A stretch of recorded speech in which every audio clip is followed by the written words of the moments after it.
Students, मैं हूं आराधना और एक बार फिर हूं अपने ही यूट्यूब चैनल आराधना ट्यूटोरियल क्लासेस पे आपके साथ लेके अपना नया वीडियो जो है ग्राइंडर्स पार्ट 2। ग्राइंडर्स पार्ट 1 पे मैं बहुत पहले आई थिंक 1 साल पहले वीडियो बना चुकी हूं जिसमें मैंने hammer mills, rolling compression mills और एट्रिशन मिल्स के बारे में बताया है।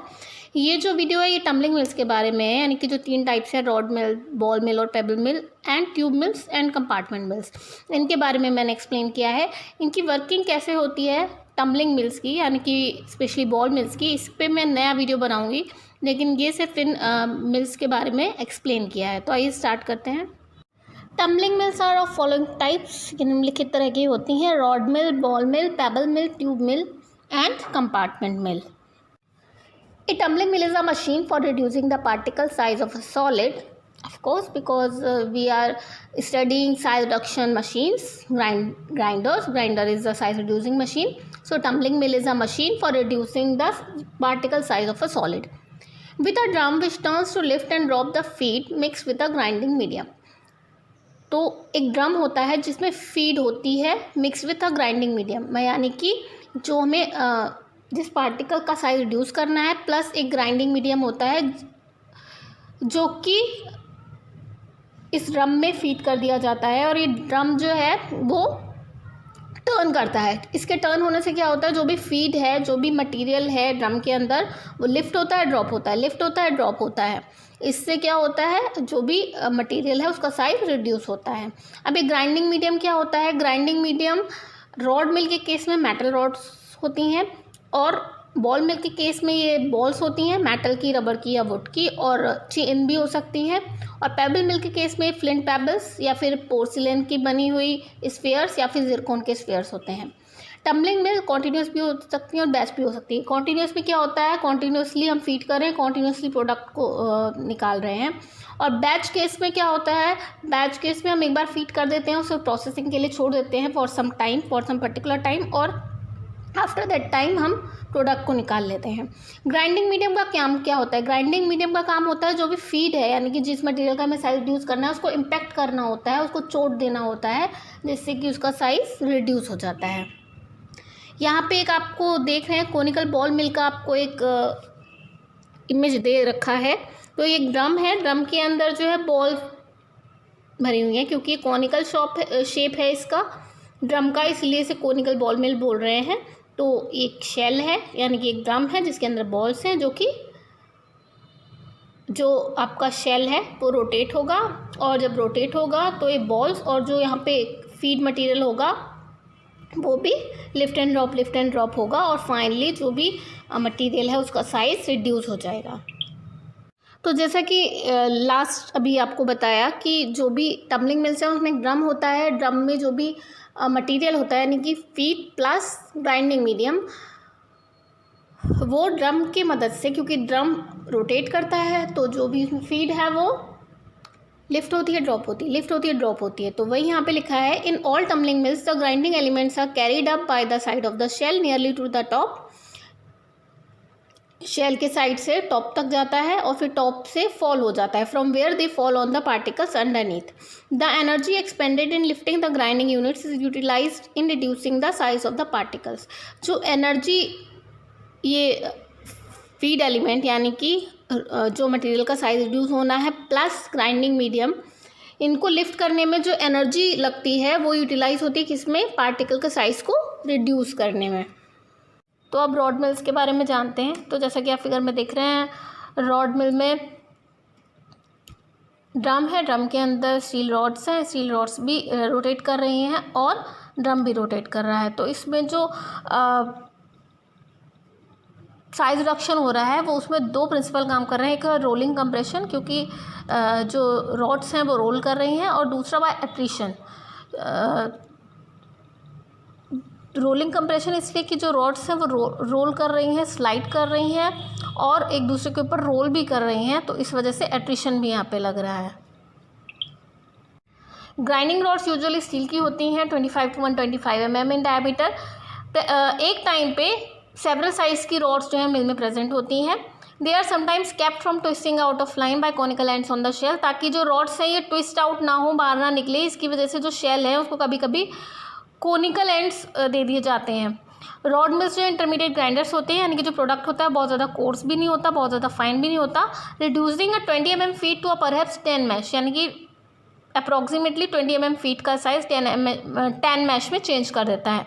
The yield a product with a little over size and a minimum of fines, यानी कि इस जो प्रोडक्ट मिलता है उसमें कुछ फाइन्स भी होते हैं और कुछ जो फाइन्स नहीं होते हैं, यानी कि कुछ ओवर साइज पार्टिकल्स भी होते हैं, दोनों का मिक्सचर होता है। ये है बॉल मिल, इसमें स्टील की बॉल्स हैं एज अ ग्राइंडिंग मीडियम, और पार्टिकल्स यानी कि वो पार्टिकल्स जिसको हमें साइज रिड्यूस करना है वो है, तो वो भी अप डाउन होंगे बिकॉज जो ड्रम है वो रोटेट करेगा, क्योंकि बॉल मिल है इसलिए इसमें स्टील की बॉल्स हैं। तो बॉल मिल या फिर पेबल मिल, बॉल मिल में बॉल्स होती हैं, पेबल मिल्स में पेबल या फिर स्फीयर्स होते हैं। तो बॉल मिल या फिर पेबल मिल में जो रिडक्शन है that is done by impact, क्योंकि जो बॉल्स हैं या फिर पेबल्स है वो ड्रॉप करते हैं अप डाउन, तो इसमें जो साइज रिडक्शन होता है that is because of impact.